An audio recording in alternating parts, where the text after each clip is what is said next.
Workout is not just for men, it is also equally important for women, right? As a couple, both wife and husband కలిసి work out చేస్తే discipline అనేది increase అవుతుంది, accountability కూడా పెరిగింది. అన్ని days మనం మోటివేటెడ్గా ఉండలేం కదా, కొన్ని డేస్ ఒకళ్ళు లోగా ఫీల్ అయినప్పుడు ఇంకొకరు పుష్ చేసుకోవడానికి ఉంటుంది. సో దట్ వే కన్సిస్టెన్సీ అనేది బిల్డ్ అవుతుంది and you can start holding accountable of each other. ఇలా యాజ్ అ కపుల్ ట్రావెల్ అవుతున్నప్పుడు మనము బాడీలో చూసే చిన్న చిన్న చేంజెస్ కూడా సెలబ్రేట్ చేసుకుంటూ వెళ్తేనే ఆ ఫిట్నెస్ గోల్స్ అనేది మనం reach అవ్వగలుగుతాము.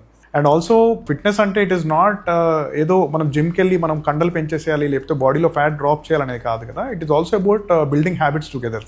So when you can go on dinner date, when you can go on a movie date, so why not fitness date? So బయలాజికల్గా కూడా చూసుకున్నా కూడా మనం వర్కౌట్ చేసినప్పుడు మన బాడీలో ఎండోఫిన్స్ అండ్ డోపమైన్ అనేది హార్మోన్స్ రిలీజ్ అవుతాయి. సో దీనివల్ల మన మూడ్ అనేది బెటర్ అవుతుంది, స్ట్రెస్ కూడా తగ్గిద్ది అండ్ మన ఎమోషనల్ బాండ్ అనేది కూడా స్ట్రెంగ్తన్ అవుతుంది.